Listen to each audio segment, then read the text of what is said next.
어둠이 짙게 깔린 낡은 기숙사 복도, 붉은색 숫자가 깜빡이는 아날로그 시계는 새벽 2시를 향해 가고 있었습니다. 칠흑 같은 정막을 깨고 21살 청년의 낡은 폴더폰이 애타게 울리기 시작합니다. 발신자는 고향에 계신 홀어머니, 하지만 청년은 전화를 받지 못합니다. 아니, 받을 수가 없었습니다. 전화기가 울리고 있던 곳은 청년의 손이 아닌 주인이 사라진 텅 빈 침대 및 어둡고 차가운 구석이었기 때문입니다. 그리고 그 폴더폰 바로 옆에는 완벽한 원형을 그리며 굳어버린 검붉은 핏방울 하나가 서늘하게 자리 잡고 있었습니다. 평범하고 성실했던 한 일용직 노동자의 실종. 그것은 단순한 가출이 아닌 겹겹이 칠해진 새까만 어둠 속으로 거대한 진실이 빨려 들어간 끔찍한 비극의 서막이었습니다. 시계 바늘을 조금 되돌려 보겠습니다. 2004년 가을, 매캐한 금속 분진과 짙은 해무가 뒤섞여 언제나 잿빛 하늘을 띠고 있던 남부 해안가의 한 거대한 조선소. 이곳은 전국 각지에서 가난을 벗어나고자 모여든 사내들의 땀 냄새와 기계의 굉음이 끊이지 않는 곳이었습니다. 거대한 쇳덩어리들이 부딪히는 소리가 일상이 된 이곳에 21살의 박민규라는 청년이 있었습니다. 깡마른 체구에 사람 좋은 미소를 가졌던 민규는 병석에 누워 계신 어머니의 병원비를 벌기 위해 낯선 타지까지 내려와 하청업체 계약직으로 일하고 있었습니다. 민규의 일상은 단조로웠습니다. 시끄러운 공장, 구내식당의 쌈밥, 그리고 고된 하루의 끝에 몸을 뉘이는 남성 노동자, 전용의 낡은 기숙사 402호. 4인 일실로 사용하는 그 비좁은 방에는 늘 담배 찌든 내와 땀 냄새가 배어 있었지만 민규에게는 그곳이 유일한 안식처이자 희망의 공간이었습니다.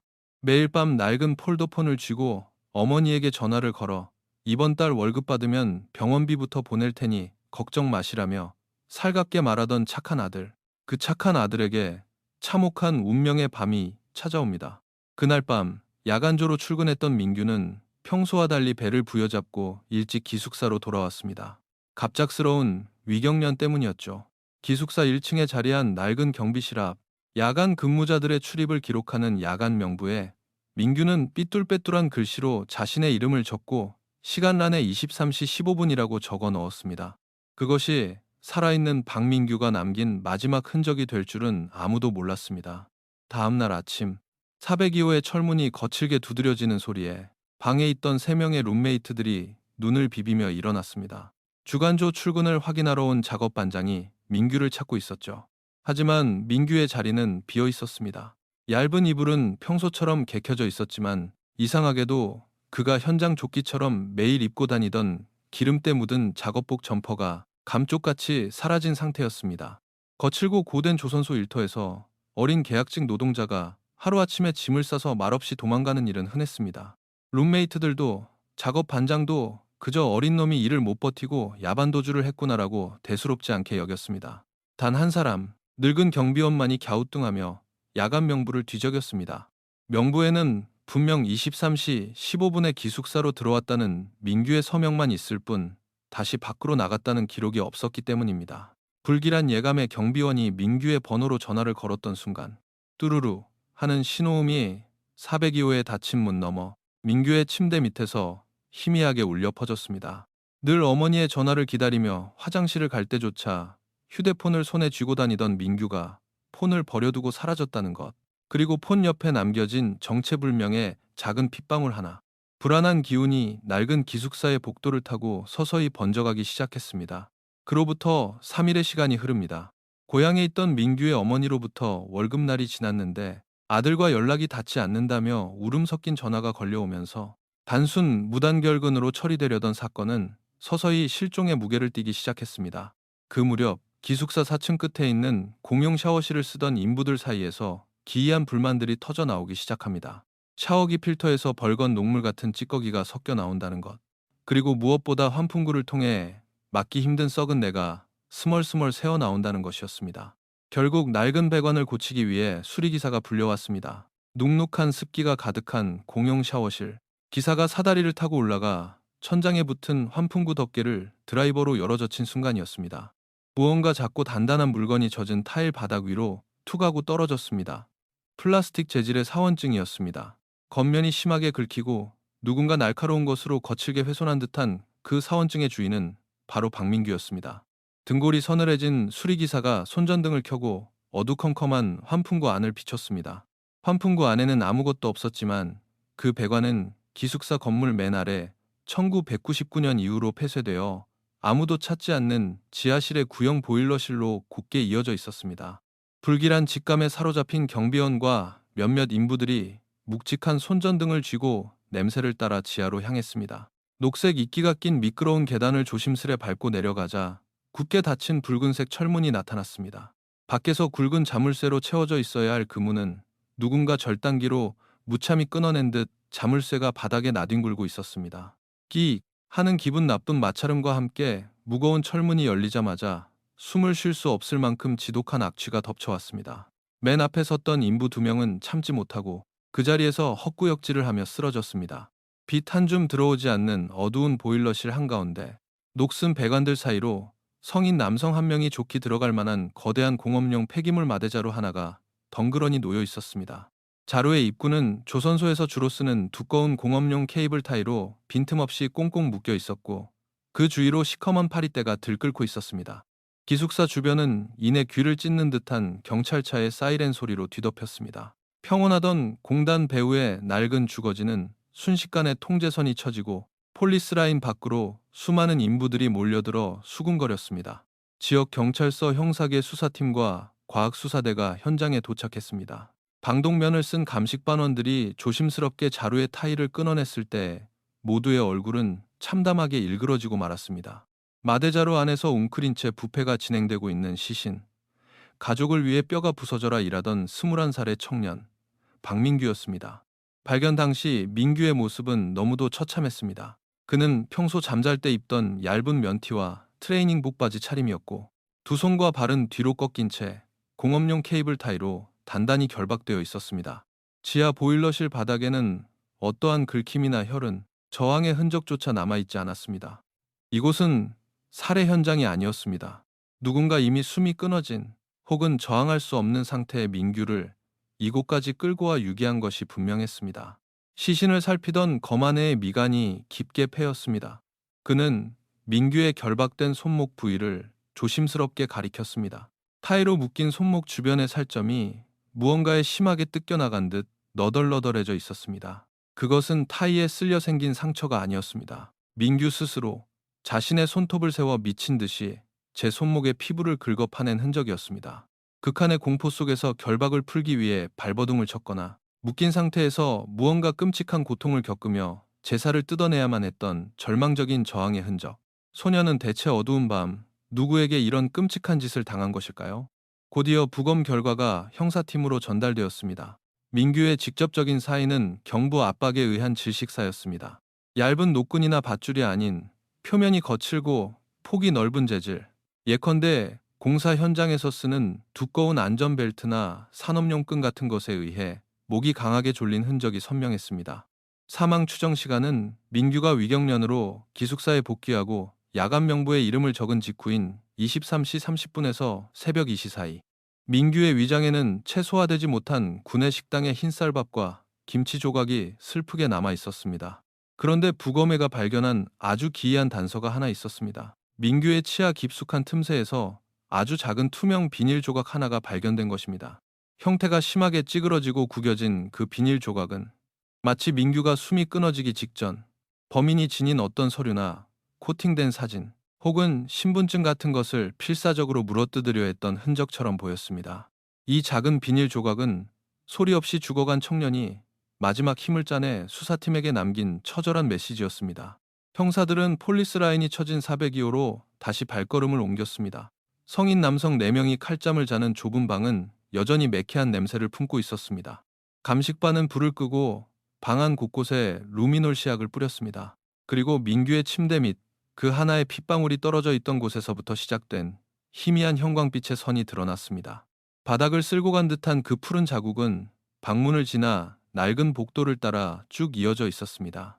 살인마는 민규를 제압한 뒤 아무도 없는 야심한 밤을 틈타 의식을 잃은 청년의 몸을 질질 끌고 지하 보일러실까지 내려간 것입니다. 형사들은 민규의 짐을 샅샅이 뒤지기 시작했습니다.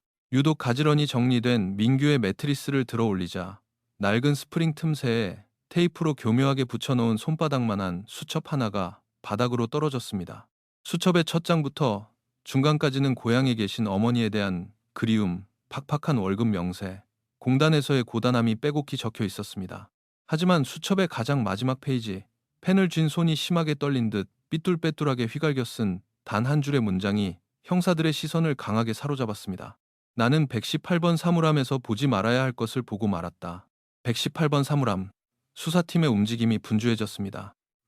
강력반 팀장은 즉시 두 개의 조로 인원을 나누었습니다. 한 조는 민규가 남긴 118번 사물함을 찾기 위해 조선소 작업장으로 향했고, 다른 한 조는 사건의 가장 큰 미스터리, 어떻게 시신을 끌고 내려갔는데 목격자나 기록이 없는가를 파헤치기 위해 1층 경비실로 향했습니다.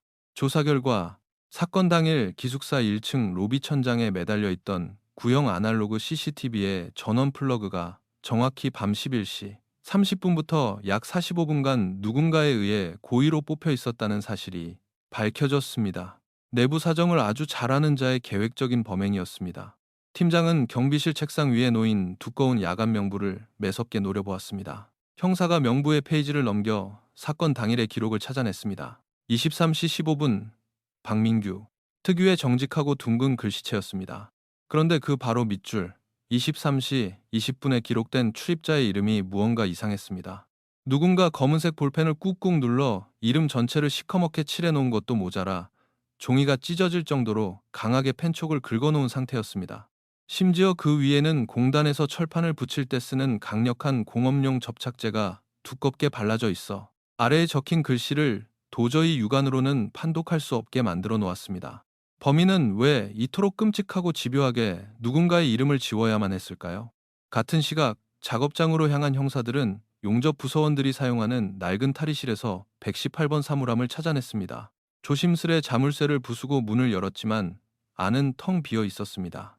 귀키한 곰팡이 냄새뿐이었죠. 형사가 실망하며 문을 닫으려던 찰나 감식반원이 사물함의 제일 꼭대기, 사람의 시선이 닿지 않는 어두운 위쪽 선반에 손을 뻗어 보았습니다. 뽀얗게 먼지가 내려앉은 선반 위에 직사각형 모양의 작은 공간만이 먼지 하나 없이 깨끗했습니다. 불과 며칠 전까지 어떤 물건이 그곳에 숨겨져 있었고 누군가 그것을 황급히 빼내어 갔다는 명백한 증거였습니다. 민규는 죽기 전 118번 사물함에서 무엇을 본 것일까요? 빚도 없고 원한 살 일도 없고 여자 문제도 없이 오로지 가족만을 위해 살던 착하고 조용한 이 청년을 마대자루에 가도 끔찍하게 살해할 만큼 거대한 비밀이 그 직사각형의 물건 안에 담겨 있었던 것일까요? 경찰은 1층 경비원을 용의선상에 올리고 강도 높은 조사를 진행했습니다. 깊게 주름진 얼굴의 늙은 경비원은 두 손을 덜덜 떨며 진술했습니다. 형사님, 정말입니다. 저는 그날 소주를 반병 마시고 추차 떨어져 버렸습니다. 눈을 떴을 때는 이미 명부의 글씨가 새카맣게 칠해져 있었어요. 그러나 끈질긴 추궁 끝에 경비원은 식은땀을 흘리며 한 가지 기이한 기억을 끄집어냈습니다. 그러고 보니 잠결에 비몽사몽할 때 경비실 창문 밖으로 어떤 남자가 서 있는 걸 봤습니다. 노란 우비를 푹 눌러쓰고 무릎까지 오는 검은 장화를 신은 사내였어요. 저 명부 앞에 서서 고개를 푹 숙이고 무언가를 끄적이고 있었죠. 형사들은 그 진술을 듣고 서로의 얼굴을 마주 보았습니다. 사건이 일어났던 그날 밤, 조선소 일대에는 단 한 방울의 비도 내리지 않았습니다. 비가 오지 않는 야심한 밤, 우비로 전신을 가리고 장화를 신은 채 명부를 훼손하던 그림자. 그는 대체 누구였을까요? 수사는 이제 기숙사 내부의 인간관계로 향했습니다. 402호를 함께 쓰던 3명의 룸메이트들. 스포츠 토토와 불법 도박에 빠져 늘 돈에 쪼들리던 사내 조씨. 다혈질의 폭력적인 성향으로 신참들을 괴롭히던 황씨. 그리고 언제나 조용히 한 구석에 웅크려 지내며 가끔 민규에게 라면을 끓여주곤 하던 중년의 이 아저씨. 경찰은 먼저 조씨와 황씨의 알리바이를 추궁했습니다. 조씨는 사건 당일 밤새 PC방에 있었다고 주장했지만 구형 시스템 탓에 그가 자리에 앉아 있었다는 증거 화면은 남아있지 않았습니다. 황씨는 인근 고깃집에서 만취할 때까지 술을 마셨다고 했으나 그가 기숙사로 돌아온 시간은 공교롭게도 자정을 갓넘긴 무렵이었습니다. 형사들의 의심이 조씨와 황씨를 맴돌던 중 덜덜 떨며 조사를 받던 조씨가 뜻밖의 이야기를 털어놓았습니다. 형사님, 민규, 그 자식 형사님들이 생각하는 것처럼 마냥 순에 빠진 놈이 아닙니다. 죽기 며칠 전에 구내식당 관리하는 아줌마랑 엄청 크게 싸우는 걸 제가 봤다고요. 민규가 아줌마한테 대들면서 죽은 사람 물건 훔치는 거 다 안다고 소리를 질렀어요. 수사의 방향이 급격히 틀어졌습니다. 구내식당 관리인 50대의 박씨 아줌마. 그녀는 서둘러 경찰서로 불려왔습니다. 딱딱하게 굳은 얼굴, 쉴 새 없이 서로를 비비며 안절부절 못하는 거친 손. 형사가 책상을 내리치며 추궁하자 그녀는 결국 눈물을 터뜨리며 비밀을 털어놓았습니다. 공단 내에서 사고로 죽거나 소리소문 없이 야반도주한 인부들의 식권 카드를 몰래 빼돌려 구내식당 매점에서 현금으로 깡을 해왔다는 것이었습니다. 민규는 지난달 산재 사고로 죽은 친한 형의 식권을 아줌마가 몰래 사용하고 있다는 것을 눈치채고 따져 물었던 것입니다. 하지만 박씨 아줌마는 바닥에 주저앉아 오열하며 억울함을 호소했습니다. 내가 돈 몇 푼 훔친 도둑년은 맞지만 사람을 죽이진 않았어요. 내 새끼 걸고 맹세합니다. 민규 입막음 하려고 5만 원짜리 한 장 쥐어준 게 다예요. 그러면서 그녀는 결정적인 목격담을 하나 털어놓았습니다. 사건 나던 날 밤 11시 반쯤이었어요. 내가 짬타이거 길고양이들 밥 주려고 식당 뒷마당에 나갔는데 조씨, 그 인간이 식당 뒤편 자재 창고에서 존나게 굵은 케이블 타이를 한 움큼 집어들고 기숙사 쪽으로 살금살금 걸어가는 걸 분명히 봤다고요. 케이블 타이. 민규의 목을 조르고 손발을 묶었던 바로 그 도구. 형사들의 눈빛이 번뜩였습니다. 곧바로 조 씨에 대한 긴급 압수수색이 진행되었습니다. 조 씨의 낡은 관물대와 작업화 깔창 밑을 샅샅이 뒤지던 수사팀은 깔창 안쪽 깊숙한 곳에 접혀있던 전당포 영수증 석장을 발견해냈습니다.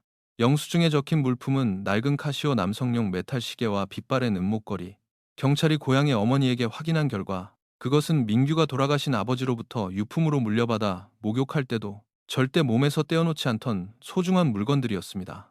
도박 빚에 쪼들리던 룸메이트 조 씨가 돈이 될 만한 유품을 노리고 동생을 살해한 뒤 물건을 전당포에 넘겼다는 완벽하고도 끔찍한 동기가 완성되는 순간이었습니다.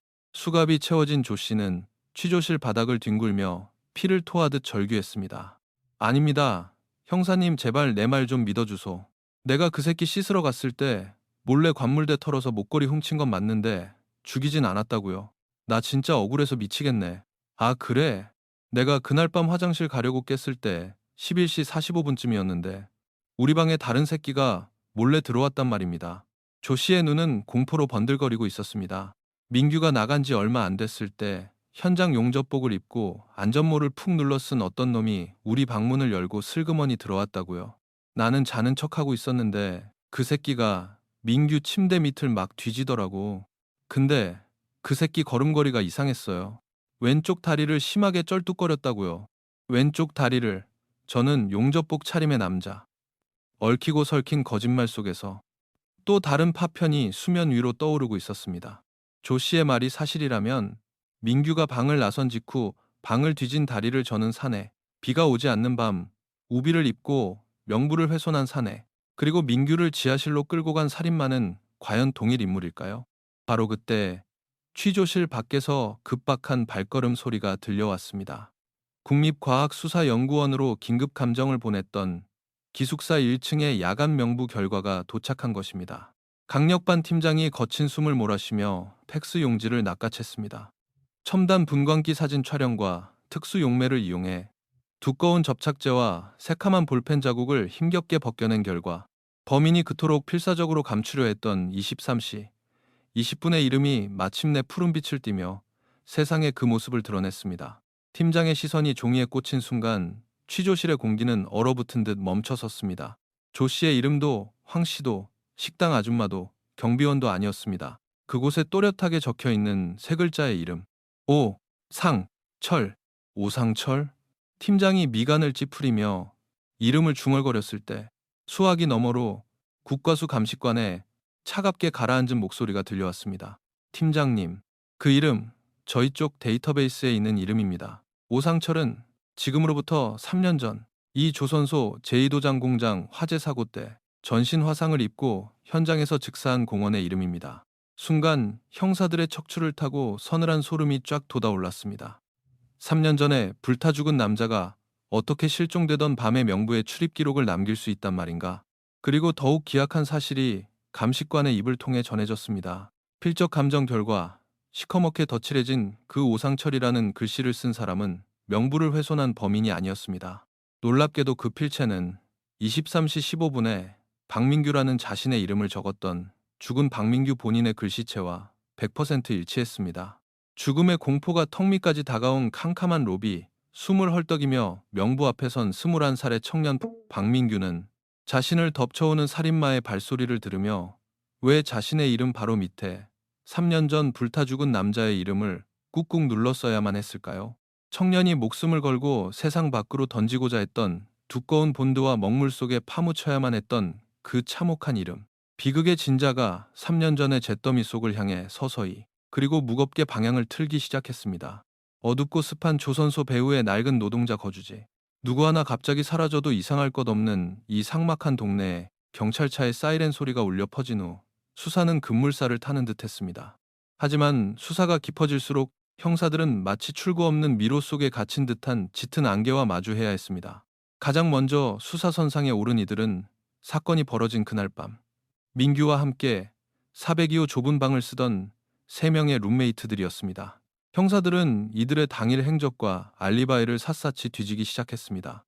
스포츠 토토와 불법 도박에 빠져 늘 돈에 쪼들리던 사내 조씨, 다혈질의 폭력적인 성향으로 신참들을 자주 괴롭히던 황씨, 그리고 언제나 조용히 한 구석에 웅크려 지내며 가끔 민규에게 라면을 끓여주곤 하던 40대 중년의 이 아저씨. 황씨는 사건 당일 인근 돼지고기구이 집에서 만취할 때까지 술을 마셨다고 주장했습니다. 식당 주인의 진술과 신용카드 결제 내역이 이를 뒷받침했지만 그가 비틀거리며 기숙사로 돌아온 시간은 공교롭게도 사건 발생 추정 시간의 끝자락인 자정 무렵이었습니다. 조 씨의 알리바이는 더욱 허술했습니다. 밤새 동네 허름한 PC방에 앉아 게임을 했다고 열을 올리며 해명했지만 2004년 당시 그 낡은 PC방에는 그의 출입을 증명해줄 CCTV 따위는 존재하지 않았습니다. 누구 하나 명확하게 용의선상에서 배제할 수 없는 팽팽한 긴장감 속에서 식은 땀을 뻘뻘 흘리며 조사를 받던 조 씨가 돌연 뜻밖의 이야기를 털어놓았습니다. 형사님, 민규 그 자식 마냥 순에 빠진 놈이 아닙니다. 죽기 며칠 전에 구내식당 관리하는 아줌마랑 엄청 크게 싸우는 걸 제가 똑똑히 봤다고요. 민규가 아줌마한테 대들면서 죽은 사람 물건 훔치는 거 다 안다고 소리를 빽질렀어요. 수사의 칼끝이 급격히 방향을 틀었습니다. 구내식당 관리인 50대의 박씨 아줌마가 경찰서 취조실로 불려왔습니다. 뚝배기 그릇을 닦느라 마디가 굵어지고 거칠어진 두 손을 쉴 새 없이 비비며 그녀는 잔뜩 겁에 질린 표정이었습니다. 형사가 책상을 내리치며 죽은 사람의 물건에 대해 추궁하자 그녀는 결국 무너져 내리며 눈물을 터뜨렸습니다. 공단 내에서 작업 중 사고로 목숨을 잃거나 빚에 쫓겨 소리소문 없이 야반도주한 인부들, 박씨 아줌마는 남겨진 그들의 식권 카드를 몰래 빼돌려 식당 매점에서 현금으로 속칭 카드깡을 해왔던 것입니다. 민규는 지난달 프레스 기계 사고로 억울하게 목숨을 잃은 친한 형의 식권이 계속해서 결제되고 있다는 사실을 우연히 눈치챘고 식당 뒤편에서 박씨 아줌마를 몰아세웠던 것이죠. 충분한 살해 동기가 될 수 있는 비밀이었습니다. 하지만 박씨 아줌마는 바닥에 주저앉아 가슴을 치며 오열했습니다. 내가 돈 몇 푼 훔친 몹쓸 도둑년은 맞지만 사람을 죽이진 않았어요. 내 새끼들 걸고 맹세합니다. 그 어린 놈이 경찰에 신고할까봐 무서워서 입마금하려고 5만 원짜리 한 장 쥐어준 게 다예요. 그러면서 그녀는 살기 위해 자신이 목격한 결정적인 장면 하나를 털어놓았습니다. 사건 나던 날 밤 11시 반쯤이었어요. 내가 남은 짬밥을 길고양이들한테 주려고 식당 뒷마당에 나갔는데 조씨, 그 인간이 식당 뒤편 자재 창고에서 엄청나게 굵은 케이블 타이를 한 움큼 집어들고 기숙사 쪽으로 살금살금 걸어가는 걸 분명히 봤다고요. 공업용 케이블 타이. 지하실 마대자루를 꽁꽁 묶고 21살 청년의 손발을 뒤로 꺾어 결박하고 끝내 숨통을 끊어놓았던 바로 그 도구였습니다. 형사들의 눈빛이 매섭게 번뜩였습니다. 즉각 조 씨에 대한 긴급 압수수색 영장이 발부되었습니다. 강력계 형사들이 402호를 급습해 조 씨의 낡은 관물대와 짐을 샅샅이 뒤집어 엎었습니다.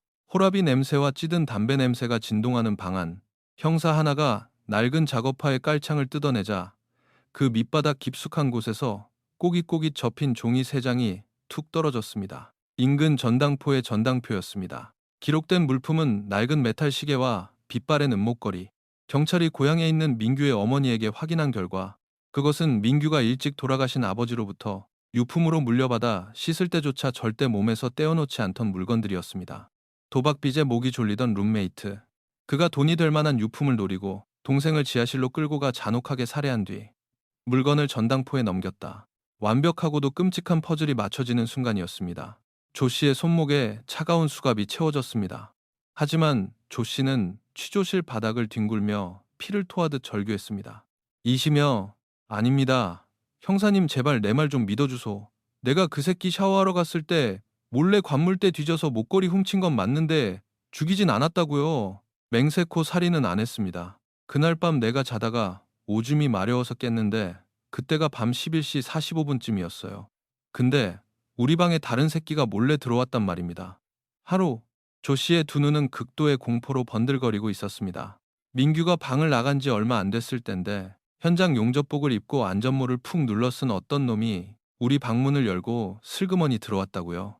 나는 도둑질한 거 들킬까봐 자는 척하고 있었는데 그 새끼가 민규 침대 밑을 짐승처럼 막 뒤지더라고. 근데 그 새끼 걸음걸이가 이상했어요. 방을 나갈 때 보니까 왼쪽 다리를 심하게 쩔뚝거렸다고요. 왼쪽 다리를 저는 용접복 차림의 남자. 얽히고 설킨 거짓말과 변명 속에서 또 다른 파편이 수면 위로 떠오르고 있었습니다. 조 씨의 말이 사실이라면 민규가 방을 나선 직후 침대 밑을 뒤진 다리를 저는 사내, 비가 오지 않는 밤 우비를 입고 1층 경비실 명부를 훼손한 사내, 그리고 민규를 지하실로 끌고 간 살인마는 과연 동일 인물일까요? 바로 그때 굳게 닫혀있던 취조실 문이 벌컥 열렸습니다. 국립과학수사연구원으로 긴급 감정을 보냈던 1층 경비실에 야간 명부 복원 결과가 도착한 것입니다. 강력반 팀장이 거친 숨을 몰아쉬며 서류를 낚아챘습니다. 첨단 분광기 사진 촬영과 특수 용매를 이용해 두꺼운 공업용 접착제와 새카만 볼펜 자국을 힘겹게 벗겨낸 결과 범인이 그토록 필사적으로 감추려 했던 23시 20분의 출입자 이름이 마침내 그 모습을 드러냈습니다.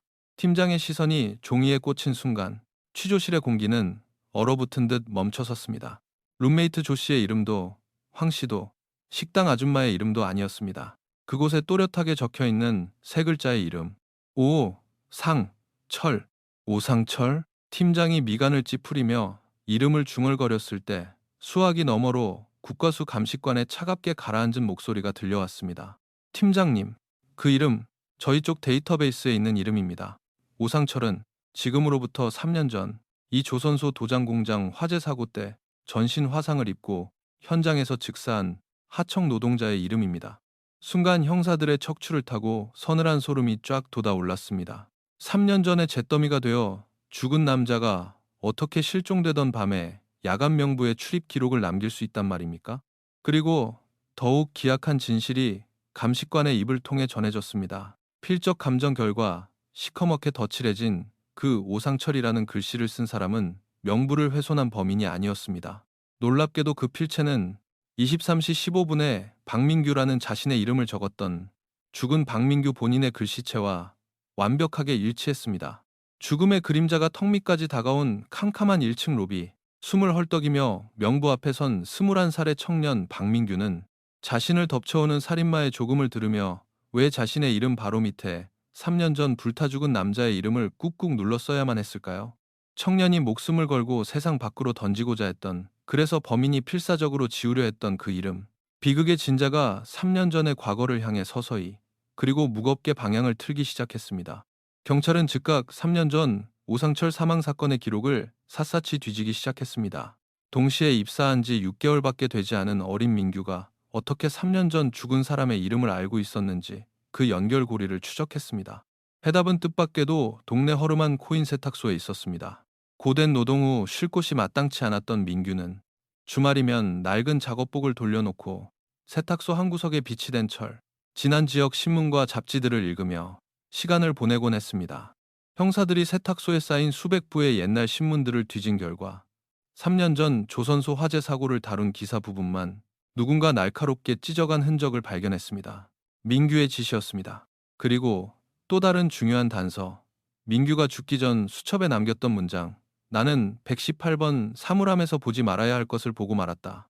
텅 비어있던 118번 사물함의 과거 사용 이력을 조선소 총무과를 통해 확인한 결과 3년 전 그 사물함을 썼던 주인이 바로 죽은 오상철이었습니다. 오상철이 죽기 전 사물함 위쪽 깊숙한 곳에 무언가를 숨겨두었고 3년이 지나 우연히 빈 사물함을 배정받은 민규가 그것을 발견하면서 끔찍한 죽음의 굴레에 엮이게 된 것이 확실해졌습니다. 경찰은 3년 전 화재 사고 당시 최초 목격자이자 유가족과의 보상금 합의를 주도하며 사건을 조용히 무마시켰던 인물에 주목했습니다. 그는 바로 민규가 소속된 하청업체의 현장 책임자 권 반장이었습니다. 경찰의 정보망에 포착된 권 반장의 인상착에 그는 수년 전 철판에 깔리는 사고를 당해 걸을 때마다 왼쪽 다리를 심하게 저는 사내였습니다.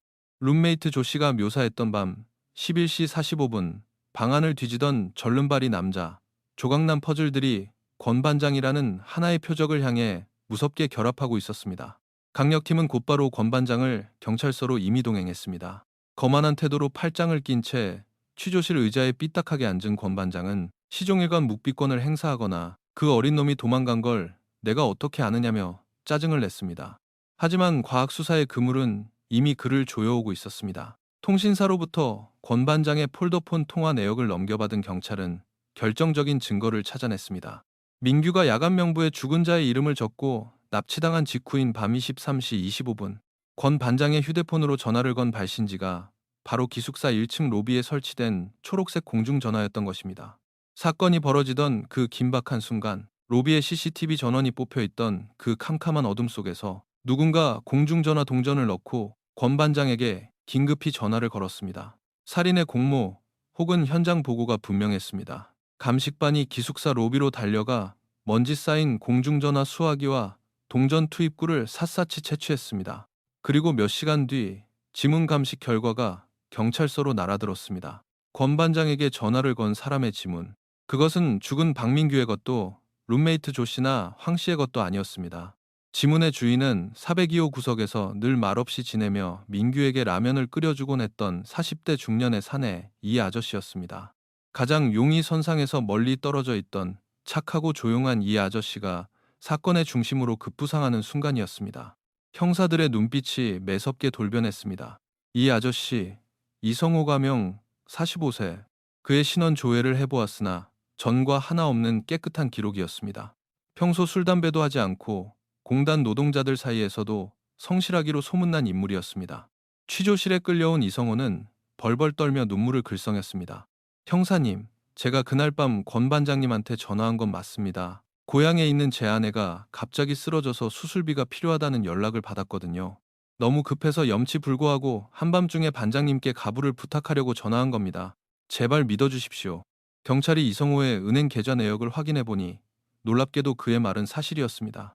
사건 다음날 오전 권 반장의 이름으로 이성호의 계좌에 50만 원이 입금된 기록이 선명하게 남아있었습니다. 살인의 대가라고 하기엔 너무나도 적은 액수. 단순한 우연의 일치였을까요? 이성호의 완벽한 알리바이 앞에 수사팀은 또다시 거대한 벽에 부딪히는 듯했습니다. 정말 이 조용한 사내는 그저 타이밍 나쁘게 전화를 걸었던 불운한 목격자에 불과한 것일까요? 밤이 깊어지며 수사본부에는 무거운 침묵이 감돌았습니다. 팀장도 베테랑 형사들도 담배만 뻐끔거리며 화이트보드에 적힌 타임라인을 노려볼 뿐이었습니다. 바로 그때 막내 형사 하나가 부검 보고서를 들여다보다가 고개를 갸웃거렸습니다. 팀장님, 이거 민규 시신 이빨 사이에서 나왔다던 그 작은 비닐 조각 말입니다. 아무리 봐도 단순한 쓰레기가 아닌 것 같습니다. 막내 형사가 핀셋으로 집어든 것은 심하게 구겨지고 이빨 자국이 난 손톱만한 플라스틱 조각이었습니다. 그것은 일반적인 비닐봉지가 아니라 두껍고 빳빳한 재질, 즉 2000년대 초반 주민등록증을 코팅할 때 쓰던 싸구려 코팅지 조각이었습니다. 죽어가던 민규가 마지막 순간까지 필사적으로 물어뜯으려 했던 범인의 흔적. 전원 402호 인원들의 신분증을 압수해서 확인해 명령이 떨어지자마자 형사들이 이성호의 소지품을 압수해 주민등록증을 꺼내들었습니다. 낡은 지갑 속에서 나온 이성호의 코팅된 주민등록증. 돋보기를 들이대고 신분증의 테두리를 살피던 형사의 손이 일순간 멈칫했습니다. 신분증의 우측 하단, 코팅지가 떨어져 나간 모서리 부분에 아주 미세하지만 선명한 사람의 이빨 자국이 눌려 있었습니다. 취조실의 공기가 얼음장처럼 차갑게 식어내렸습니다. 고향의 아내를 걱정하던 선량한 중년 남성의 가면이 서서히 벗겨지는 순간이었습니다. 팀장이 턱짓을 하자 건장한 형사 두 명이 이성호의 양팔을 거칠게 쥐었습니다. 이성호 씨, 당신 지문 경찰청 데이터베이스에 정식으로 대조 좀 해봐야겠습니다. 형사가 검은 잉크패드를 책상 위에 올려놓고 이성호의 손가락을 억지로 끌어당겼습니다. 그 순간이었습니다. 늘 고개를 푹 숙이고 개미만 한 목소리로 대답하던 이성호의 두 눈이 기괴하게 뒤집혔습니다. 아! 짐승 같은 괴성을 지른 이성호가 잉크패드를 집어던지고 몸을 비틀며 취조실 벽을 향해 자신의 머리를 미친 듯이 쳐박기 시작했습니다. 피가 튀고 책상이 나뒹구는 아수라장 속에서 형사 4명이 달라붙어 간신히 그를 바닥에 짓눌렀습니다. 거친 숨을 몰아쉬며 형사들의 다리 밑에 깔린 이성호. 아니, 이성호라는 이름의 신분증 뒤에 숨어있던 사내. 지문 인식기가 돌아가고 모니터의 결과가 뜨기까지의 그 짧은 몇 분이 억겁의 시간처럼 느껴졌습니다. 마침내 경찰청 전산망에서 이 사내의 진짜 신원 조회가 화면에 떠오르는 순간 모니터를 들여다보던 형사들의 얼굴이 경악으로 하얗게 질리고 말았습니다.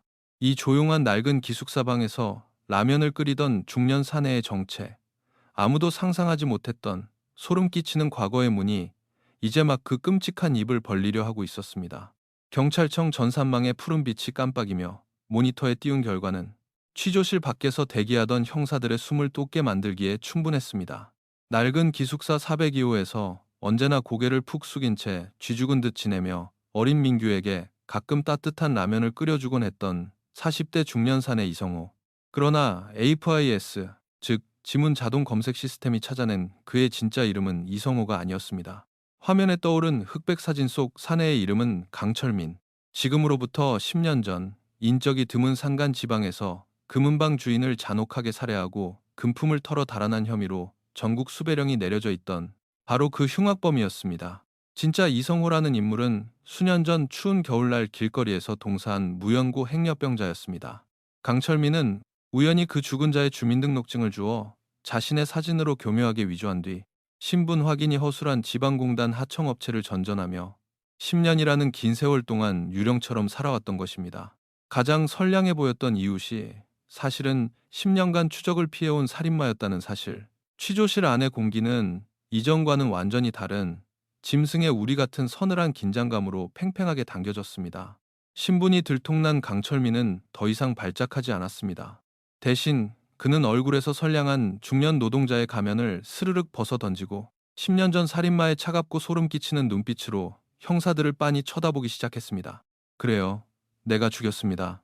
그 어린 놈, 내가 목 졸라 죽였어요. 강철민의 입에서 나온 자백은 너무나도 건조하고 담담했습니다. 그는 마치 어제 먹은 저녁 메뉴를 이야기하듯 사건 당일의 일을 털어놓았습니다. 그의 주장에 따르면 사건의 발단은 아주 우연한 실수였습니다. 며칠 전 민규가 공용 화장실을 청소하다가 강철민이 벗어둔 낡은 작업복 점퍼를 실수로 바닥에 떨어뜨렸습니다. 그때 점퍼 안주머니에서 종이 한 장이 툭 떨어졌죠. 그것은 강철민이 강박적으로 몸에 지니고 다니던 모서리가 너덜너덜해진 10년 전 자신의 낡은 지명수배 전단지였습니다. 강철민은 민규가 그 전단지를 보고 자신의 정체를 눈치챘다고 확신했습니다. 그놈이 나를 보는 눈빛이 달라졌어요. 벌벌 떨면서 내 눈치를 보더라고. 10년을 숨어 살았습니다. 이제 와서 그 어린 새끼 하나 때문에 평생 감옥에서 썩을 순 없잖아요? 그래서 그날 밤 화장실에 가는 척 뒤따라가서 지하실로 끌고 가 죽였습니다. 동기는 명확했고 자백은 거침이 없었습니다. 수년간 미제로 남아있던 살인마를 잡은 데다 현재의 살인사건까지 해결되었으니 수사팀 입장에서는 쾌재를 부를 일인지도 모릅니다. 하지만 강력계 팀장은 취조실 책상에 두 손을 짚은 채 강철민의 두 눈을 매섭게 파고들었습니다. 팀장의 직감이 경고음을 울리고 있었기 때문입니다. 강철민의 진술은 너무 매끄러웠고 결정적으로 사건 현장이 남긴 가장 기괴한 미스터리와 전혀 앞뒤가 맞지 않았습니다. 강철민, 네 말이 다 맞다고 치자. 네 정체를 들켜서 그 아이를 지하실로 끌고 가. 죽였다고 치자고. 팀장이 품 안에서 투명한 증거물 봉투 하나를 꺼내 책상 위에 던졌습니다. 그럼 이건 도대체 어떻게 설명할 건데? 민규가 죽기 직전 1층 경비실 야간 명부에 자기 이름 바로 밑에다 남긴 세 글자. 네가 펜으로 박박 긁고 본드까지 칠해서 미친 듯이 지워버리려 했던 그 이름 말이야. 오상철, 3년 전에 불타 죽은 도장공장 직원의 이름을 민규가 왜 적은 거지? 네 수배 전단지를 보고 도망치던 놈이 왜 네 이름이 아니라 3년 전 죽은 사람의 이름을 다잉 메시지로 남긴 거냐고. 순간 강철민의 얼굴 근육이 미세하게 경련했습니다.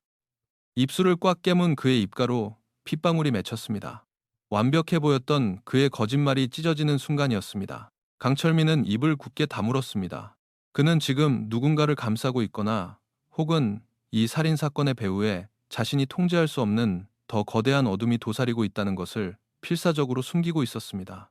수사팀은 원점으로 돌아가 조각들을 다시 맞추기 시작했습니다. 강철민이 진범 중 한 명인 것은 확실했지만 단독 범행은 아니었습니다.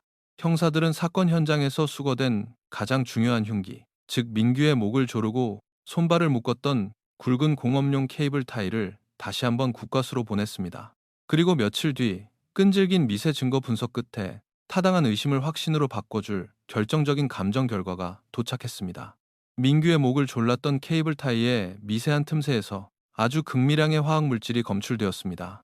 그것은 일반적인 플라스틱 성분이 아니라 바닷물의 염분과 부식을 막기 위해 선박의 외판에만 칠하는 최고급 특수 방청 도료였습니다. 강철민은 나무를 다루는 목공부서 소속이었습니다. 그의 손이나 작업복에서는 절대 묻어나올 수 없는 페인트였죠. 이 값비싼 특수 도료를 매일 만지고 관리하는 곳, 그곳은 바로 선박 도장 공장, 그 중에서도 A구역이었습니다. 그리고 그 A구역의 총책임자는 다름 아닌 권 반장이었습니다. 사건 당일 밤 23시 25분, 강철민이 1층 로비 공중전화로 긴급히 전화를 걸었던 바로 그 절름발이 사내, 룸메이트 조 씨가 402호에 숨어들어왔다고 지목했던 그 사내였습니다. 형사들이 권 반장의 사무실을 급습해 그를 두 번째로 체포했습니다.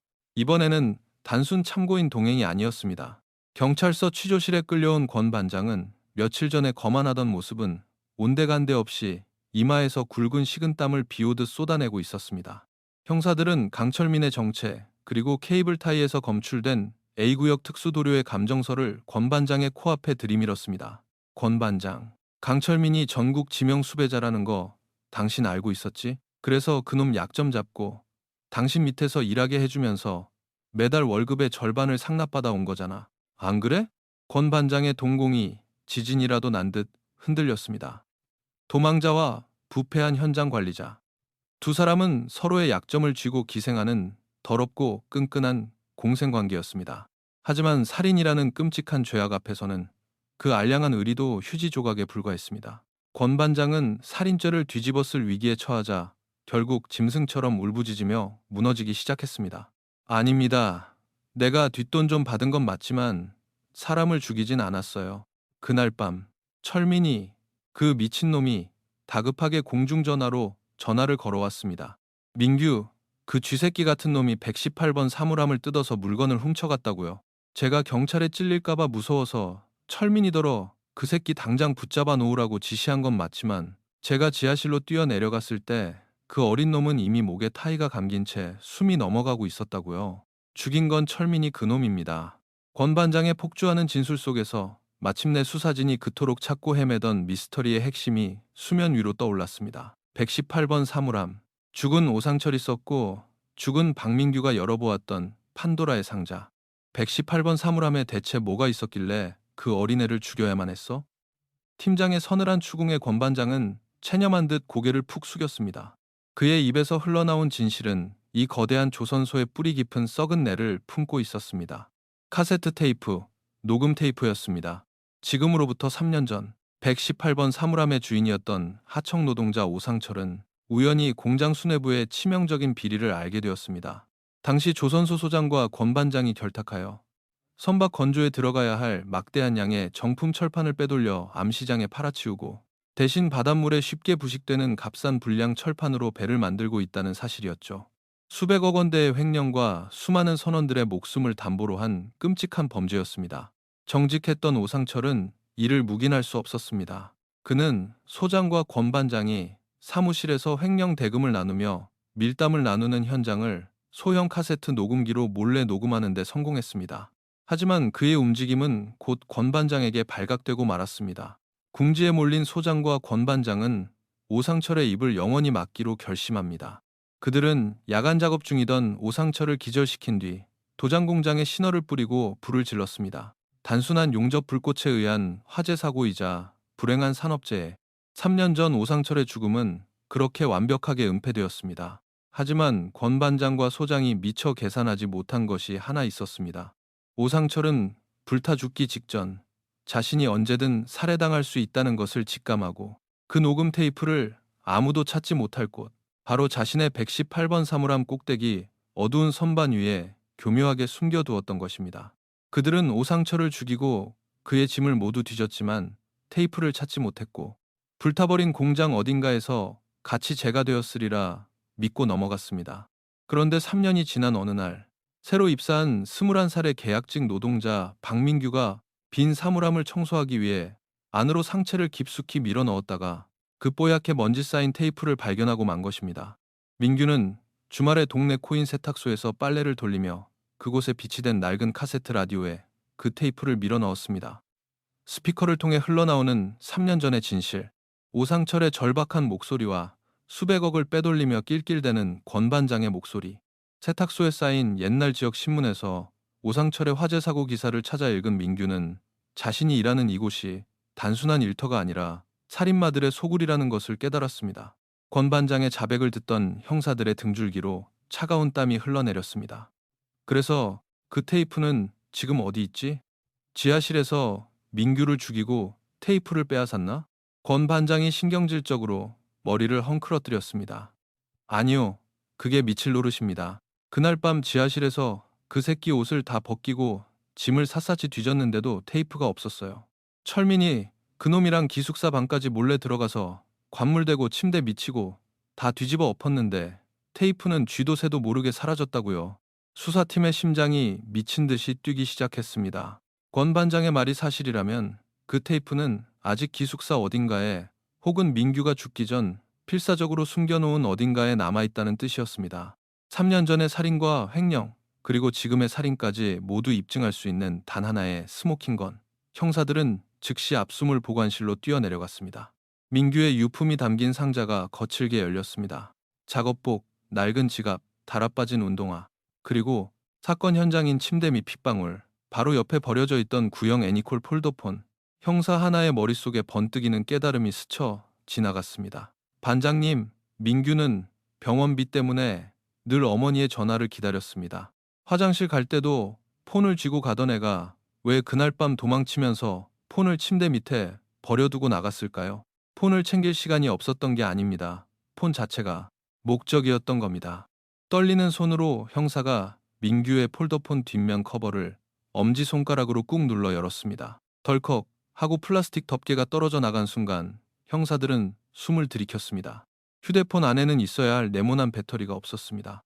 배터리가 빠져나간 그 텅 빈 직사각형의 빈 공간 안에 카세트 테이프의 플라스틱 껍데기를 깨고 빼낸 새까만 마그네틱 테이프 필름 수십 미터가 마치 거미줄처럼 빈틈없이 돌돌 말린 채 꽉꽉 채워져 있었던 것입니다. 21살의 청년은 살인마들의 추적을 눈치챈 그 공포스러운 밤, 자신의 목숨을 걸고 증거를 지키기 위해 배터리를 버리고 그 좁은 휴대폰 속에 진실의 필름을 밀어 넣었던 것입니다. 경찰청 디지털 포렌식 팀이 급히 호출되었습니다. 그들은 핀셋으로 구겨진 마그네틱 필름을 조심스럽게 꺼내어 빈 카세트 릴에 다시 감아 넣었습니다. 끊어지고 구겨진 부분을 테이프로 이어붙이는 정밀한 작업이 밤새 이어졌습니다. 마침내 재생 버튼이 눌러지고 치지직거리는 낡은 기계음 사이로 3년 전 죽은 오상철의 다급하고도 떨리는 목소리가 경찰서 조사실 안을 가득 채웠습니다. 만약 나한테 무슨 일이 생긴다면 그건 권 반장과 공장장 짓입니다. 그놈들이 삼도크에 들어갈 배의 철판을 빼돌리고 불량 자재를. 확실한 증거가 확보되었습니다. 하지만 이대로 권 반장과 강철민을 살인죄로 기소하기에는 아직 채워지지 않은 결정적인 논리적 공백이 남아 있었습니다. 만약 강철민과 권 반장이 테이프를 빼앗기 위해 민규의 방을 습격했고 민규가 그들을 피해 도망치다 붙잡혔다면 어째서 민규는 도망치는 와중에 1층 경비실 책상에 멈춰서서 야간 명부에 출입 기록과 다잉 메시지를 적었던 것일까요? 쫓기는 자가 방명록에 이름을 적는다는 것은 상식적으로 앞뒤가 맞지 않았습니다. 형사들은 현장의 도면과 시간대별 진술, 그리고 지금까지 모인 모든 증거를 칠판에 펼쳐놓고 사건 당일 민규의 마지막 일시간을 분 단위로 재구성하기 시작했습니다.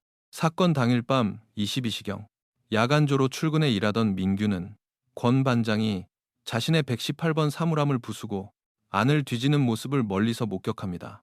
자신이 테이프를 가져갔다는 사실을 권 반장이 눈치챘음을 직감한 민규는 극도의 공포에 사로잡혔을 것입니다. 그는 위경련이 났다는 핑계로 서둘러 조퇴를 신청하고 밤 23시 10분경 홀로 기숙사를 향해 전력 질주합니다. 테이프를 안전한 곳에 숨기고 내일 아침이 밝자마자 경찰에 신고할 계획이었습니다. 23시 15분 1층 경비실 로비. 민규는 헐떡이는 숨을 고르며 평소처럼 야간 명부에 자신의 이름과 시간 23:15를 적습니다. 이때까지만 해도 그는 살인마들이 턱 밑까지 쫓아왔으리라곤 생각하지 못했습니다. 그는 4층 402호로 올라가 방문을 걸어 잠그고 카세트 테이프를 박살내어 마그네틱 필름을 빼낸 뒤 자신의 휴대폰 배터리 공간에 필사적으로 쑤셔 넣었습니다. 그리고 폰을 침대 밑 깊숙한 곳에 밀어넣고 핏방울을 떨어뜨려 무언가 표식을 남기려 했을지도 모릅니다. 하지만 민규가 미처 몰랐던 사실이 있었습니다. 402호에는 권 반장에게 약점을 잡혀 언제든 그의 사냥개 노릇을 할 준비가 되어 있던 지명 수배자 강철민이 있었다는 것을 말입니다.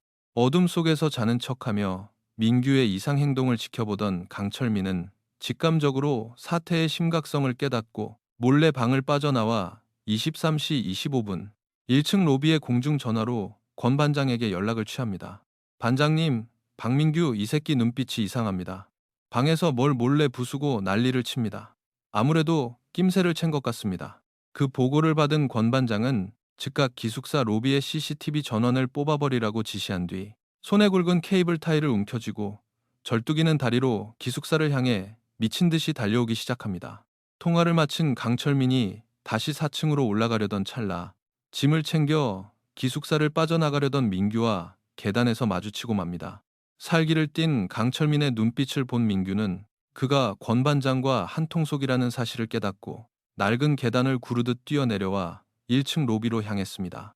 하지만 로비는 칠흑 같은 어둠 속에 잠겨 있었고 외부와 연락할 수 있는 유일한 수단인 공중전화는 이미 강철민에 의해 선이 뜯겨 먹통이 된 상태였습니다. 민규는 도움을 청하기 위해 경비실 창문을 미친 듯이 두드렸지만 늙은 경비원은 소주를 마시고 깊은 잠에 빠져 미동조차 하지 않았습니다. 그때 민규의 귓가로 두 가지 소리가 들려오기 시작했습니다. 4층 계단에서 쿵쿵거리며 무거운 안전화를 신고 뛰어내려오는 강철민의 발소리, 그리고 기숙사 현관 밖에서 철럭철럭하며 바닥을 끌며 다가오는 권 반장의 절뚝이는 발소리. 앞뒤가 완전히 가로막힌 폐쇄된 로비. 민규는 자신이 살아서 이 건물을 나갈 수 없다는 것을, 오늘 밤 이곳에서 죽게 될 것이라는 잔혹한 운명을 직감했을 것입니다. 죽음의 공포가 온몸을 짓누르는 그 짧고도 영원 같은 찰나, 21살의 청년은 늙은 경비원이 엎드려 자고 있는 창구 사이로 손을 뻗어 야간 명부와 볼펜을 움켜쥐었습니다. 내일 아침 경찰이 이 명부를 보게 된다면 자신이 23시 15분에 들어온 기록은 있지만 나간 기록이 없다면 반드시 누군가 이 안에서 자신을 해쳤다는 것을 알아차릴 거라 믿었을 것입니다. 민규는 떨리는 손으로 자신의 이름 바로 밑 빈칸에 힘을 주어 꾹꾹 눌러쓰기 시작했습니다. 자신이 왜 죽어야 하는지, 이 끔찍한 연쇄살인의 시작점이 누구인지 알리기 위한 처절한 다잉 메시지.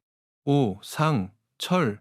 글씨의 마지막 획을 긋는 순간 어둠 속에서 불쑥 튀어나온 거친 가죽 장갑이 민규의 입과 코를 강하게 틀어막았습니다. 숨통이 막힌 민규의 몸이 허공으로 붕 떴고 발버둥치는 그의 발끝이 바닥을 끌며 1999년 이후 폐쇄된 지하실 보일러실을 향해 짐승처럼 질질 끌려가기 시작했습니다. 로비 모서리 벽에 머리가 부딪히며 떨어진 핏방울 하나만이 그가 살아있었다는 유일한 흔적이 되었습니다. 축축하고 곰팡내가 진동하는 지하 보일러실. 권 반장과 강철민은 기절한 민규의 손과 발을 공업용 케이블 타이로 묶었습니다.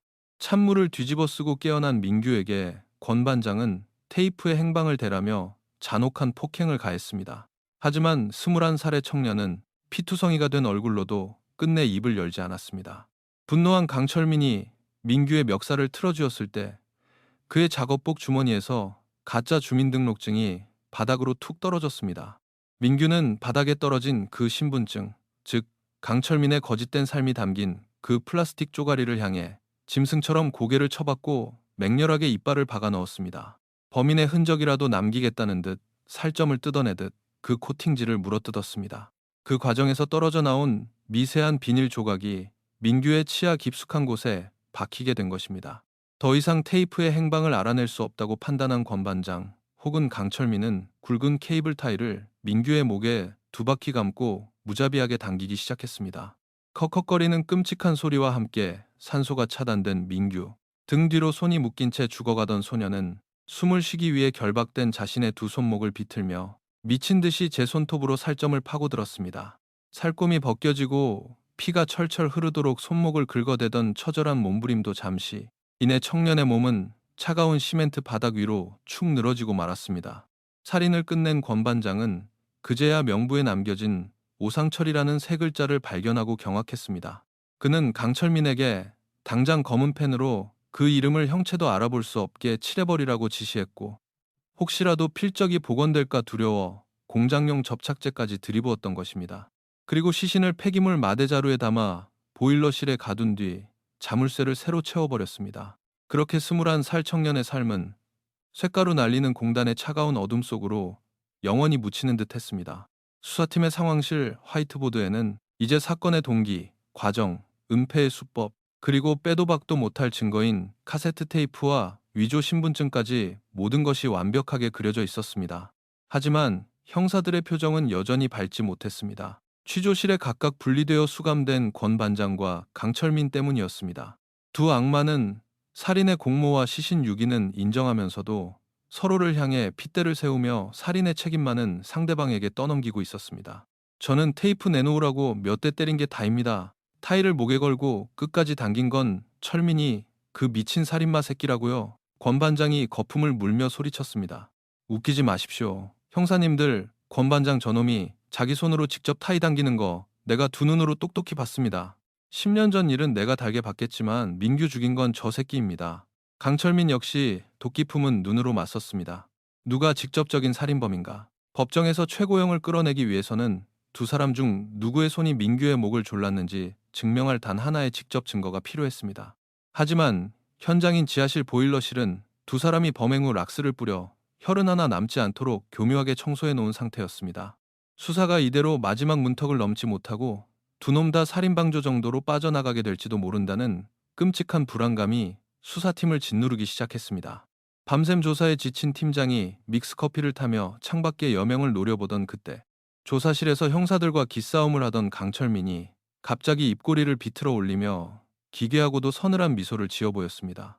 형사님들, 10년 동안 경찰 피해서 도망 다닌 살인범이 썩어빠진 비리 반장놈 하나를 100% 믿었을 거라고 생각하십니까? 강철민은 천천히 수갑찬 두 손을 들어 올려 책상 위에 놓인 종이와 펜을 끌어당겼습니다. 그리고는 보일러실 지하실의 도면을 슥슥 그리기 시작했습니다. 권 반장 그 뱀 같은 새끼가 나한테 독박 씌울 줄 알고 내가 그날 밤 보일러실 구석탱이에 있는 낡은 펌프 기계 밑에다가 아주 재미있는 걸 하나 꿍쳐놨지. 강철민의 펜 끝이 도면의 한쪽 구석을 가리키며 멈췄습니다. 형사들의 시선이 일제히 그 펜 끝으로 쏠렸습니다. 이미 샅샅이 뒤졌다고 생각했던 그 참혹한 지하실 현장에 두 살인마가 서로의 뒤통수를 치기 위해 숨겨둔 마지막 칼날이 도사리고 있었던 것입니다. 팀장은 즉시 의자를 박차고 일어났습니다. 아직 이 끔찍한 사건의 마지막 무대는 끝이 나지 않았습니다. 조사실의 차가운 백열등 불빛 아래 10년의 도피 생활 끝에 덜미가 잡힌 연쇄살인마 강철민은 기괴할 정도로 차분한 미소를 지어 보였습니다. 그의 손끝에서 완성된 낡은 기숙사 지하 보일러실의 약도, 그 종이 한 장은 팽팽하게 대립하던 두 악마의 진실 게임에 종지부를 찍을 가장 날카로운 비수였습니다. 권 반장, 그 뱀 같은 인간이 나한테 모든 걸 뒤집어 씌울 줄 알았습니다. 그래서 그날 밤 놈이 시신을 마대자루에 쑤셔 넣느라 정신이 팔려 있을 때 내가 슬쩍 챙겨서 숨겨둔 게 하나 있죠. 강력팀 형사들은 즉시 무장한 채 사건의 최초 발견 현장이었던 낡은 기숙사 지하 보일러실로 향했습니다. 살인범들이 증거인멸을 위해 독한 락스를 부어대어 여전히 매캐한 소독약 냄새가 진동하는 그 어두컴컴한 공간. 형사들의 묵직한 손전등 불빛이 강철민이 도면에서 지목했던 구석의 녹슨 대형 펌프 기계를 향했습니다. 형사 한 명이 무릎을 꿇고 펌프 기계의 비좁은 하단 틈새로 손을 밀어 넣었습니다. 켜켜이 쌓인 먼지와 거미줄을 걷어내자 손끝에 기름때가 잔뜩 묻은 무언가가 묵직하게 잡혀 나왔습니다. 그것은 조선소 현장에서 흔히 쓰이는, 그러나 이 지하실에는 어울리지 않는 두꺼운 공업용 가죽 장갑 한 짝이었습니다. 장갑은 즉시 국립과학수사연구원으로 보내졌습니다. 하지만 증거를 찾았다고 해서 모든 것이 끝난 것은 아니었습니다.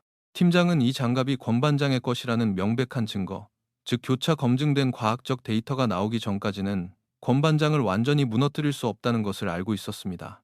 피말리는 며칠의 기다림 끝에 마침내 감식 결과가 경찰서로 팩스를 타고 넘어왔습니다. 결과는 형사들의 소름을 돋게 할 만큼 완벽했습니다. 장갑의 안쪽 깊숙한 곳에서 채취된 땀과 미세한 피부 각질의 DNA는 권 반장의 것과 100% 일치했습니다. 무엇보다 결정적인 것은 장갑의 바깥쪽, 뻑뻑한 가죽 표면의 주름 사이에 미세하게 튀어 굳어있던 혈흔이었습니다. 그것은 목이 졸리며 자신의 손목을 피가 나도록 긁어대던 21살 박민규의 피였습니다. 권 반장이 민규의 목에 케이블 타이를 걸고 끝까지 당겨 숨통을 끊었다는 부정할 수 없는 완벽한 물증이 확보된 것입니다. 다시 취조실에 마주 앉은 권 반장은 여전히 억울하다는 표정으로 입을 열 준비를 하고 있었습니다. 하지만 팀장이 아무 말 없이 투명한 증거물 봉투에 담긴 가죽 장갑과 DNA 감식 결과지를 책상 위로 미끄러뜨리자 그의 얼굴에서 서서히 핏기가 가시기 시작했습니다. 권 반장, 네가 직접 타이 당기는 거 봤다는 강철민의 진술, 그리고 네 DNA와 피해자의 피가 범벅이 된 이 장갑, 그래도 계속 철민이가 죽였다고 우길 텐가? 침묵이 취조실을 무겁게 짓눌렀습니다.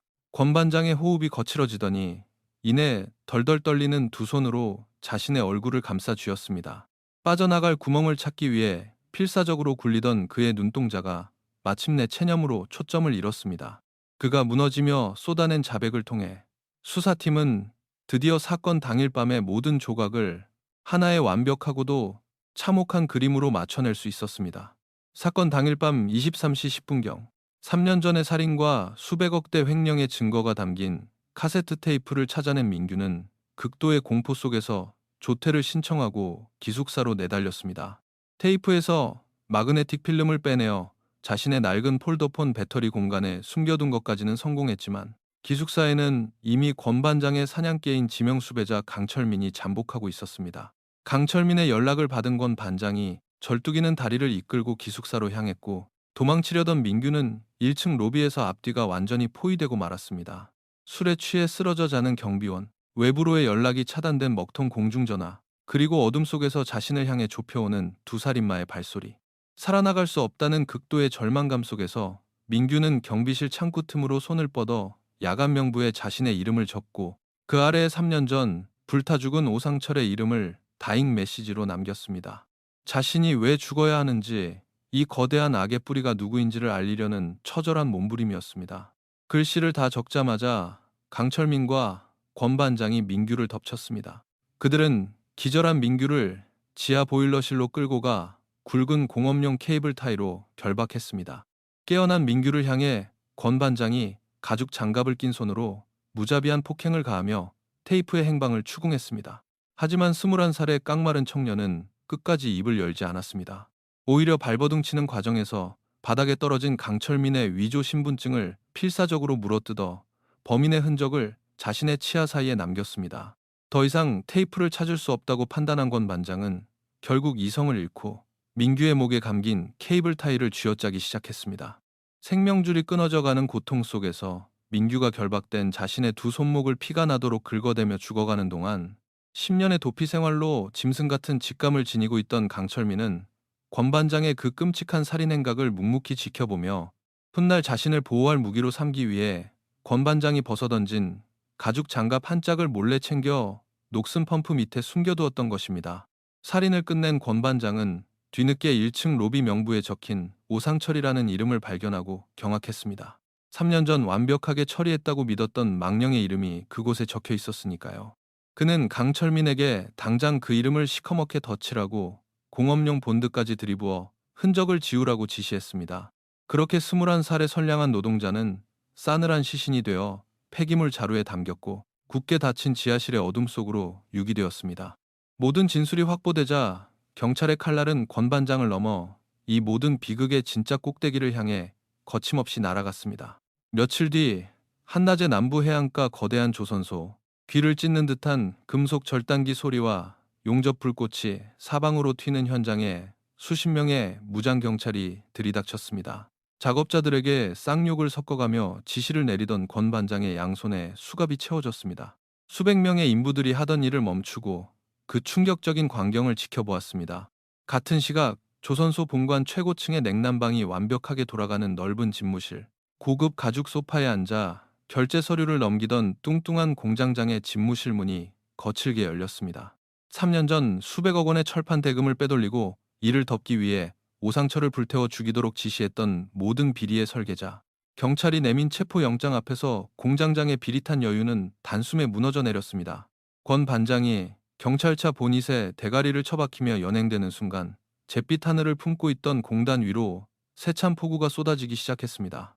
시커먼 철가루와 먼지가 빗물에 씻겨 내려갔지만 그곳에 스며든 탐욕과 죽음의 냄새는 결코 쉽게 씻기지 않을 듯했습니다.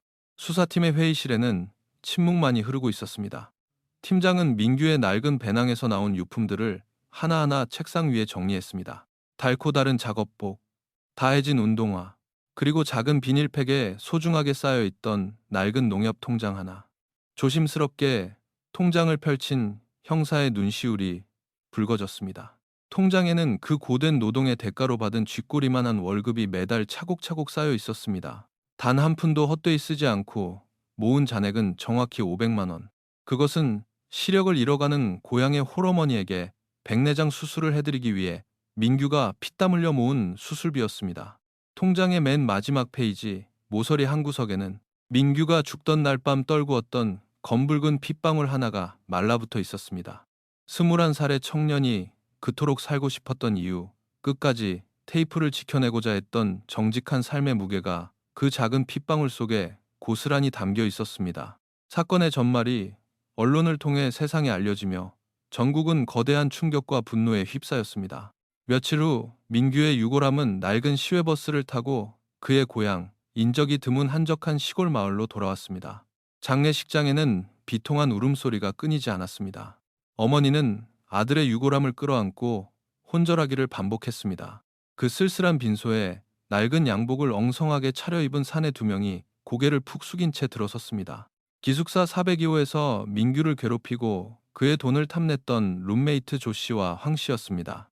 그들은 영정사진 속에서 환하게 웃고 있는 민규의 얼굴을 차마 똑바로 쳐다보지 못했습니다. 조 씨는 바들바들 떨리는 손으로 바지 주머니에서 작은 상자를 꺼내어 재단 위에 조심스럽게 올려놓았습니다. 그것은 그가 민규의 관물대에서 훔쳐 전당포에 팔아넘겼던 민규 아버지의 유품인 은목걸이였습니다. 사건의 진실을 알고 죄책감에 시달리던 조 씨가 막노동을 해받은 일당으로 다시 찾아온 것이었습니다. 조 씨는 영정 앞에서 무릎을 꿇고 엎드려 짐승처럼 오열했습니다. 형이 미안하다. 형이 쓰레기라 미안하다. 민규야. 그로부터 6개월이 지난 겨울, 지방법원의 가장 큰 대법정에서 결심 공판이 열렸습니다. 법정안은 서늘한 냉기와 팽팽한 긴장감으로 가득 찼습니다. 검사의 날 선 논고와 변호인들의 뻔뻔한 변론이 오고 가는 동안 방청석에 앉은 유가족들은 숨죽여 눈물만 흘릴 뿐이었습니다. 마침내 재판장의 무거운 목소리가 마이크를 타고 울려 퍼졌습니다. 공장장과 권 반장에게는 수백억 원의 횡령, 그리고 오상철과 박민규 두 명의 무고한 노동자를 잔혹하게 살해하고 유기한 혐의가 모두 인정되어 법정 최고형인 무기징역이 선고되었습니다. 그리고 10년 전 금은방 주인을 살해하고 도피 생활을 하던 중 또다시 박민규 살인에 가담한 강철민에게는 사회에서 영원히 격리해야 한다는 판결과 함께 사형이 선고되었습니다. 망치 소리가 3번 울려 퍼지는 순간 법정은 유가족들의 오열과 탄식으로 가득 찼습니다. 수갑을 찬 채 법정을 빠져나가던 강철민은 멈칫하더니 방청석 맨 앞줄에서 어머니의 품에 안겨있는 민규의 영정사진을 물끄러미 바라보았습니다. 10년의 도망자 생활, 남의 신분으로 살아온 텅 빈 삶, 악마 같던 그의 굳은 얼굴 위로 처음이자 마지막으로 참회의 눈물 한 방울이 흘러내렸습니다. 그는 누구도 듣지 못할 아주 작은 목소리로 중얼거렸습니다. 미안하다. 그것은 그가 세상에 남긴 마지막 인간으로서의 인사이자 영원한 단죄를 향한 걸음의 시작이었습니다. 이 재판의 결과로 3년 전 단순 화재 사고로 묻혀버렸던 오상철의 억울한 죽음도 완벽하게 진실이 밝혀졌습니다. 회사의 횡포로 인해 스스로 불을 낸 부주의한 노동자로 몰려 손가락질 받으며 숨죽여 살아야 했던 오상철의 유가족들은 비로소 명예를 회복하고 합당한 보상을 받을 수 있었습니다. 재판이 끝난 며칠 뒤 민규의 시골집 마당에 낯선 중년 여성 한 명이 찾아왔습니다. 그녀는 바로 죽은 오상철의 늙은 어머니였습니다. 두 어머니는 낡은 마루 끝에 마주 앉았습니다. 아무 말도 필요하지 않았습니다. 거대한 자본의 탐욕과 썩어빠진 비리 속에서 착하고 성실했던 아들을 잃어버린 두 여인은 서로의 굽은 등과 거친 손을 부여잡고 한참 동안 소리내어 울었습니다. 3년의 시간을 뛰어넘어 하나로 이어진 두 노동자의 죽음은 그렇게 남겨진 이들의 뜨거운 눈물 속에서 서로의 상처를 어루만지고 있었습니다. 시간은 무심히 흘러 공단에도 다시 잔인한 봄이 찾아왔습니다. 사건의 진원지였던 낡은 노동자 기숙사는 한바탕 소동이 지나간 후 묘한 정적에 휩싸여 있었습니다. 술에 취해 자느라 민규의 마지막 SOS를 듣지 못했던 늙은 경비원은 해고되어 짐을 쌌고, 살인마들이 전선을 뜯어버렸던 로비의 낡은 초록색 공중전화 부스는 철거되어 빈 흉터만 남았습니다. 동네 사람들은 여전히 기숙사 앞을 지날 때면 걸음을 재촉했고 402호 쪽으로는 시선조차 두지 않으려 애썼습니다.